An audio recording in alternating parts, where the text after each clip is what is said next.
Friends, ఈరోజు వచ్చేసి daily మనం స్టిచ్చింగ్ కటింగ్ కాకుండానే అప్పుడప్పుడు కొద్దిగా ఫ్యామిలీ పర్సనల్ విషయాలు కూడా మనం మాట్లాడుకుంటూ ఉంటాము. అంటే నా ఫ్యామిలీ ఎవరు అంటే మీరే కదా. ప్రతి ఒక్క సిస్టర్ కూడా నన్ను అన్నయ్య లేదంటే పెద్దవాళ్ళు అయితే మంచిగా నాకు సొంత కొడుకులాగా మంచి పిలుపు. అలా నేను ఎప్పుడూ కామెంట్లలో చదువుకుంటూ కొద్దిసేపు హాయిగా అలా గడిపేస్తూ ఉంటాను. మనసు పూర్తిగా ఆనందంగా హ్యాపీగా నేను ఎక్కువగా ఆనందపడే విషయం ఏంటి అంటే నాకు యూట్యూబ్లో పెట్టే కామెంట్స్ చదివినప్పుడే నాకు హ్యాపీగా అనిపిస్తూ ఉంటుంది. ఏదైనా వీడియో పెట్టినప్పుడు చాలా బాగా అర్థమైందన్నా, నేను నేర్చుకున్నాను, నాకు ఈ వీడియో అవసరం, నాకు ఈ వీడియో నాకు చాలా అవసరం అని అంటూ ఉంటారు చూడండి. దానివల్ల నాకు ఎక్కువ తృప్తి అనేది ఉంటూ ఉంటుంది. అయితే ఈరోజు ఏంటి అంటే మన కష్టం ఎందుకు, అసలుకి మనం కష్టపడి ఇంత డబ్బు మనకి ఏమవుతుంది? డైలీగా మనం 500-600 సంపాదిస్తున్నాము, కానీ ₹1 కూడా వెనకేయలేకపోతున్నాము. దీనికి మన కారణం ఏంటి? ₹1 కూడా మనం సేవ్ చేయలేకపోతున్నాము. మనం సేవ్ చేయాలి అంటే ఏం చేయాలి అని చెప్పేసి ఒక సిస్టర్ నన్ను కామెంట్లో అడిగారనమాట. ఆ సిస్టర్ కామెంట్ నాకు చాలా బాగా అనిపించింది. అయితే నేను చేసేవి కొన్ని, అసలు మీరు చేయాల్సినవి కొన్ని నేను చెప్తాను. ఎందుకంటే ఆడవాళ్ళకి ఎక్కువగా ఖర్చు పెట్టేవాళ్ళు ఎక్కువగా ఉంటారు, పొదుపు చేసేవాళ్ళు తక్కువగా ఉంటారు. నేను చూశానండి, ఒక ఇంట్లో 3 ఆడవాళ్ళు ఉన్నారంటే ఒక్కళ్ళే పొదుపు చేసేవాళ్ళు ఉంటారు, 2 బాగా ఖర్చు పెడతారు. ఎందుకు అంటే వాళ్ళకి ఆ ఖర్చు వాల్యూ తెలియకపోతేనే ఆ ఖర్చు పెట్టడం మొదలు పెడతారనమాట. ఎక్కువగా మనకి డబ్బులు సేవ్ కావాలి, మనం డబ్బులు దాయాలి అంటే ఒక 3 మనలో ఉండాలి. బాగా గుర్తుంచుకోండి ఆ 3 ఏంటో. ఒకటి ఏంటి అంటే వృధా ఖర్చు చేయొద్దు. Main important. మనం సంపాదించినా సంపాదించకపోయినా వేరే వాళ్ళ డబ్బు అయినా కూడా వృధా ఖర్చు అనేది చాలా వేస్ట్. అంటే అధికమించిన గుడ్డలు, అధికమించిన షాపింగు, అధికమించిన ప్రయాణం, అధికమించిన తిండి, ఇవన్నీ కూడా మనకి ఏంటి అంటే వేస్ట్, వృధా అన్నట్టు. తిండి అంటే ఏంటి? Costly food. ఇప్పుడు చూడండి, మనం తినాలి, బాదం, కాజు ఇలాంటివి తినాలి. కానీ పిజ్జా, బర్గరు, పానీపూరి ఇవి బయటికి వెళ్ళినప్పుడు 100-150 పెట్టి తింటూ ఉంటాం. దానివల్ల మనకేంటి? ఆరోగ్యం ఖరాబ్ అవుతుంది, ప్లస్ మనకి ఏంటి డబ్బులు కూడా పోతాయి. అలాంటివి కాకుండా ఇంట్లో మొలకలు, ఇవి తిండి విషయంలో ఇలాంటివి కూడా మనం సేవ్ చేయొచ్చు అనమాట. నెలకి తిండి విషయంలో మనం ఎంతన్నా ఖర్చు పెట్టవచ్చు. కానీ దాంట్లో ఏంటి ముఖ్యమైన తిండి ఏదో తెలుసుకొని మనం ఖర్చు పెడితే అందుట్లో కొంచెం ఆరోగ్యానికి ఆరోగ్యం ఉంటుంది, మనం గట్టిగా చేసుకోవడానికి శక్తి ఉంటుంది, డబ్బులు కూడా సేవ్ అవుతాయి. అలా మనం ఏంటి అంటే ప్రతి దాంట్లో, తిండిలో, గుడ్డలో, ప్రతి దాంట్లో కూడా మనం కొనే ప్రతి వస్తువుల్లో కూడా బెస్ట్. అంటే చాలామందిని నేను చూశానండి. నాకు కూడా ఇది ఎలా వచ్చింది అని అనుకోవద్దు మీరు. ఎందుకంటే నేను కూడా కొంతమందిని చూసి నేర్చుకున్నదే పొదుపు అనేది. స్వతహాగా ఎవరికి పుట్టుకతో రాదు. ఎందుకంటే డబ్బు సంపాదించినప్పుడే డబ్బు విలువ తెలుస్తుంది. ఇప్పుడు వృధాగా తండ్రి సంపాదిస్తే ఆ కొడుకులకి అర్థం కాదు అసలు ఆ సంపాదన డాడీ ఎలా సంపాదిస్తున్నాడు, ఎలా వస్తుంది, బిడ్డలకైనా కొడుకులకైనా తెలియదు. వాళ్ళు సంపాదించేటప్పుడే ఆ డబ్బుల విలువ తెలుస్తుంది. అలా మనకి కూడా, నాకు కూడా అలాగే ఏంటి అంటే నా సంపాదన నేను సంపాదించినప్పుడే ఈ డబ్బుని ఎలా పొదుపు చేయాలి, ఎలా మనం ఖర్చు పెట్టాలి అనేది నాకు అర్థమైందనమాట. అయితే ముఖ్యంగా వృధా ఖర్చుని మనం అర్జెంటుగా ఆఫ్ చేసుకోవాలి. వృధా ఖర్చు అంటే ఇక మీకు తెలుసు, నేను చెప్పాల్సిన అవసరం లేదు. మీరు అది వృధా అని తెలిసి కూడా వేస్ట్గా కొని అక్కడ పెడుతూ ఉంటారు. అతిగా సామాను మనం వండుకునే దానికంటే ఎక్కువగా, ప్రతిదీ గుడ్డలు కూడా మనం తొడుక్కునే దానికంటే ఎక్కువగా, మనిషికి ఒక 6 జతలు చాలండి. మనం చక్కగా 3-4 నెలలు వేసుకోవచ్చు. అలా మనం దాంట్లో గట్టితనం ఉన్న క్లాత్ ఒకటి తీసుకుంటే, కలర్ పోని క్లాత్ చక్కగా అయిపోతుంది. సమ్మర్ సీజన్ కొన్ని, చలి సీజన్లో కొన్ని, వర్షాకాలంలో కొన్ని, అలా తీసేసుకొని ఎప్పుడు మనం తొడిగేసుకుంటే సరిపోతుంది. అలా మనకి అంటూ ఒక ఖర్చు తగ్గించుకునే అలవాటు మనం స్వతహాగా చేసుకోవాలన్నమాట. మన సొంతంగా ఒకళ్ళు చెప్పాల్సిన అవసరం లేదు. అది మనకి ఎక్కడ ఖర్చు ఎక్కువ వస్తుందో మనకు అర్థమైపోతుంది. ఇంకొకటి ఏంటి అంటే మనం కష్టపడే మనస్తత్వం ఉన్న వాళ్ళకి ఎప్పుడు కూడా డబ్బులు మిగులుతాయి. చూడండి, అది ఎందుకంటే కొంతమంది ఏం చేస్తారంటే ఎంత కష్టమైతే చేస్తారో అన్ని ఖర్చు పెడతారు. కానీ ఆ కష్టం విలువ తెలిసిన వాళ్ళు ఏం చేస్తారు? నేను పొద్దుగూకులు కుడితే 500 వచ్చాయి, దీంట్లో నుంచి ఒక 200 నేను ఎలాగైనా దాచిపెట్టాలి, ఒక 300 ఖర్చు అయినా పర్వాలేదు అనుకునే వాళ్ళకి ఖచ్చితంగా డబ్బులు మిగులుతాయి. అలా మనకి ఒక టార్గెట్ అనేది ఉండాలి. ఎంత కష్టపడ్డా కూడా రోజుకి ఒక 100-200 మనకంటూ సేవింగ్ డబ్బా అని ఒకటి పెట్టుకోవాలి. మన పర్సనల్ అది ఆడవాళ్ళు అయితే భర్తలకు చెప్పాలి, భర్తలకు చెప్పి చేసుకోవాలి. ఇక తల్లులైనా పిల్లలైనా ఎవరైనా కూడా ఇది నా సేవింగ్ డబ్బా, దీంట్లో డబ్బులు నేను ఎవరికి ఖర్చు పెట్టను, నాకంటూ రేపటి రోజున దేనికన్నా ఉపయోగపడుతుంది అని దాంట్లో ఒక 100-200 డైలీ వేసుకోవాలి. అలా వేసుకోవడం వల్ల ఆ డబ్బు చక్కగా మనకి సేవ్ అవుతుంది అనమాట. అది మనది కాదనుకోవాలి, ఖర్చు అయిపోయిందనే అనుకోవాలి. అది కొన్ని రోజులకు మనకు ఉపయోగపడుతుంది. అదేంటంటే మన సొంత క్యాష్ మన కళ్ళ ముందే మనకు కనబడుతుంది.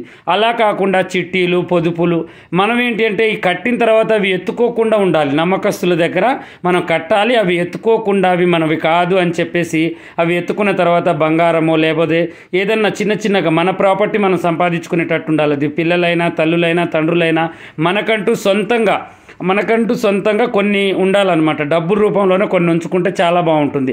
అలా కష్టపడే మనస్తత్వం ఉన్నప్పుడు దాచుకునే మనస్తత్వం కూడా మనలో మనం ఏర్పరచుకోవాలి. ఇవి రెండు చాలా పక్కా అన్నమాట. మనిషికి ఇవి రెండు చాలా ఉండాల్సిన అలవాట్లు ఉండాలి కూడా. ఇవి ఉంటేనే మనం ముందంజలో ఎంతైనా సంపాదించినా దానికి ఒక లెక్క, ఒక పత్రం అనేది దొరుకుతుంది. ఇంకోటి ఏంటంటే దాన ధర్మం చేయడం వల్ల మనకి డబ్బులు ఎలా మిగులుతాయన్నా అని మీరు అనొచ్చు. దాన ధర్మం వల్ల మనకి తెలియని, దాన ధర్మం వెనక మనకు తెలియని సృష్టి ఒకటి ఉంటుంది. అది ఏంటి అంటే అడుగు తినేవాడి నెత్తి మీద దేవుడు చేయి ఉంటుందని పెద్దవాళ్ళు చెప్తుంటే విన్నాము. అది నిజము. ఎందుకంటే ఒక పాడైపోయిన గుంటలో మన చలం ఉంటుంది. చలం మనలో నీళ్ళన్నీ పాడైపోయాయి. దాన్ని గుప్పితే ఏమవుతుంది, మళ్ళీ కొత్త నీళ్లు ఊరుతాయి. అలాగే మన దగ్గర ఉన్న డబ్బు మనం కొద్దిగా దానం చేస్తేనే దానికి మించి మనకి దేవుడు ఇస్తాడనమాట. ఎందుకంటే దేవుడు ఖజానాలో వజ్రాలు, వైడూర్యాలు, డబ్బు, పరువు, మర్యాద, చావు, పుట్టుకలు ఇవన్నీ కరువు లేవు. ఆయనకేంటంటే అంతు లేదు. ఆయన అంతుని మనం ఈ సముద్రం మొత్తాన్ని ఇంకు చేసి ఈ చెట్లు మొత్తాన్ని పెన్నులుగా పెట్టి మనం రాసిన ఆయన గొప్పతనం మనం సరిపోవు అనమాట. అంత గొప్పవాడు దేవుడు. అలాంటి గొప్పవాడు మనకి ఏ టయానికి ఏది ఇవ్వాలో తనకి తెలుసు. అందుట్లో మనకి ముఖ్యంగా చెప్పింది ఏంటంటే దాన ధర్మాలు. ఆ దాన ధర్మాలు మనం ఎక్కువగా చేయడం వల్ల మనకేంటంటే ఎక్కడైతే మనం నీళ్లు గుప్పుతామో అక్కడ నీళ్లు ఎలా అయితే ఊరుతున్నాయో, ఎక్కడైతే మనం దానం చేస్తామో దేవుడు వెంటనే మనకు ఆ ధనాన్ని పెంచే మార్గాన్ని కూడా చూపిస్తాడు. అలా మనకి ఇవి 3 పర్ఫెక్ట్గా ఉన్నాయనుకోండి, చాలా చక్కగా మనం ఎదుగుతాము, ఎదుటి వాళ్ళకి ఆదర్శంగా నిలబడతాము. పక్క వాళ్ళు కూడా మన గురించి చెప్పుకునే అంత ఎదుగుదల మనలో వస్తుందన్నమాట. ఎంత ప్రౌడ్గా బతకొచ్చు అంటే ఈ 3 ఉన్నవాళ్ళు చాలా చక్కగా బతకొచ్చు అనమాట. అతన్ని చూడండి, వృధా ఖర్చు చేయడు, చాలా కష్టపడతాడు, డబ్బులు సేవ్ చేస్తాడు, దాన ధర్మాలు చేస్తాడు. అది ఆడవాళ్ళకైనా మగవాళ్ళకైనా పెద్దవాళ్ళకైనా చిన్నవాళ్ళకైనా అది ఎంత పేరు ప్రతిష్ట ఉన్న అది పదం అండి. ఆ పదాన్ని మనం తెచ్చుకోవాలంటే ఒక పెద్ద వజ్రాల కిరీటం నెత్తిన పెట్టుకున్నట్టే మనకి ప్రపంచంలో దేవుడి దగ్గర రెండిట్లలో కూడా మనకు మార్కులు అనేవి ఈజీగా వచ్చేస్తాయి. అందువల్ల మనం ఏం చేయాలంటే ఈ 3 మీద బాగా కష్టం చేయాలి. ఒకటేంటి, వృధా ఖర్చు చేయొద్దు. 2 బాగా కష్టపడే మనస్తత్వం. 3 దాన ధర్మాలు. ఇవి 3 ఉన్నవాళ్ళు కష్ట సుఖాలు తెలుసుకుంటారు, డబ్బు విలువ తెలుసుకుంటారు, వృధా ఖర్చు అసలు ఎక్కడ చేస్తున్నామో తెలుసుకుంటారు. ఇవి 3 మనం సేవ్ చేసి ఇవి 3టిని చక్కగా చూసుకోగలిగామనుకోండి, మనకి డబ్బులు ఎందుకు మిగలవండి? రోజుకు 100 రూపాయలు సంపాదించేవాడు కూడా ఇవి 3 చక్కగా సంపాదిస్తే ఎంత లేదన్నా కూడా నెలకు వచ్చేసరికి ఒక 20-30 వేలు కళ్ళకు చూస్తాడనమాట. అలా మనకేంటి అంటే ఒక టార్గెట్ అనేది ఉండాలి. టార్గెటే లేదు, మనకి ధ్యేయమే లేదు, డబ్బులు సంపాదించుకుంటూ పోతాము. ఈ రోజుల్లో మన కాళ్ళు చేతులు చక్కగా ఉన్నాయి, శక్తి ఉంది, మనం కుడుతున్నాము, ఆ 200 ఖర్చు పెట్టుకొని తింటున్నాము. కానీ రేపు ఇదే శక్తి, ఇదే బ్లడ్, ఇదే రక్తం, ఇదే అన్నీ మనకు ఉండవు రేపు. ఎందుకంటే అన్నీ తగ్గుకుంటూ పోతాయి. వయసు పెరిగే కొద్దీ పండునాకులాగా మన శరీరం కూడా పండిపోతూ ఉంటుంది. దాంతోపాటు అన్ని అవయవాలు కూడా క్షీణించిపోతూ ఉంటాయి. అప్పుడు మనం చేయాల్సింది ఏంటి, ఇప్పుడు సేవ్ చేసుకున్న డబ్బులు అప్పుడు తినుకుంటూ కూర్చోవచ్చు. అందువల్ల కొంచెం డబ్బు మన పిల్లలకి ఎలా అయితే తీస్తున్నామో, ఇంటి ఖర్చుకి ఎలా అయితే తీస్తున్నామో, మనకంటూ కొన్ని డబ్బులు మనం బ్యాంకులో సమకూర్చుకోవాలి. అప్పుడు పిల్లల్ని అడగాల్సిన అవసరం ఉండదు, పెద్దవాళ్ళని అడగాల్సిన అవసరం ఉండదు. ఇది చెప్పేది ఒక తండ్రికే కాదు, ఒక భార్యకే కాదు, ఒక పిల్లలకే కాదు, ఒక అత్తమామ, ఒక తల్లిదండ్రికే కాదు, అందరికీ సమకూర్చాలి అని అనుకుంటున్నాను. ఎందుకంటే ఈరోజు డబ్బులకి ఇచ్చిన యాలివ దేనికి కూడా ఇవ్వట్లేదు. దానికి ఉన్న యాలివ దేనికి లేదు. ఇప్పుడు డబ్బు ఉన్నవాడి పక్కన 100 మంది చేరితే డబ్బు లేనివాడి పక్కన ఒక్కడు కూడా చేరడు. ఎందుకంటే డబ్బు లేనివాడు మురుగుంటతో సమానం, డబ్బు ఉన్నవాడు పెద్ద పర్ఫ్యూమ్ అంటే మనకి స్ప్రే చేస్తాం చూడండి, స్మెల్ మంచిగా మల్లెపూల వాసన, అలాంటి స్మెల్ లాగా అందరూ కూడా వాళ్ళ దగ్గరికే వెళ్ళి చేరుతూ ఉంటారు. అవసరం లేకపోయినా వాళ్ళకి హెల్ప్ చేస్తూ ఉంటారు, అవసరం మించి వాళ్ళతో మాట్లాడుతూ ఉంటారు. ఎందుకంటే డబ్బు ఉంది వాళ్ళ దగ్గర, అంత మర్యాద ఇస్తారు. అవసరమైతే వాళ్ళ కింద పక్కన కూర్చొనైనా కూడా వాళ్ళు చెప్పింది తినుకుంటూ హాయిగా బతికేస్తారు. అలా ఉంది సమాజం. అలాంటి సమాజంలో మనం బతికినప్పుడు మనం ఎలా ఉండాలి, మనకంటూ ఏముండాలి అది మనకు తెలియాలి. తెలివైన మగవాడైన ఆడమనిషి అని ఏం చేస్తారో తెలుసా, మనకంటూ కొంచెం ఆరోగ్యాన్ని సేవ్ చేసుకోవాలి, కొంత డబ్బును సేవ్ చేసుకోవాలి. ఆరోగ్యం డబ్బు మొత్తం కూడా మన వయసులో ఉన్నప్పుడు పోగొట్టుకున్నాం అనుకోండి, మళ్ళీ తిరిగి రానివి ఇవి రెండేనమాట. ఎప్పుడైనా గుర్తుంచుకోండి, లైఫ్లో అవి తిరిగి రావు. ఈ క్షణం మనది కాదు అని పెద్దవాళ్ళు ఎలా అయితే ఉన్నారో అలాగే మనం ఆ క్షణం మనది కావాలి అంటే మాత్రం ఖచ్చితంగా డబ్బులు సేవ్ చేయాలి. వచ్చే క్షణం మనది అవుతుంది.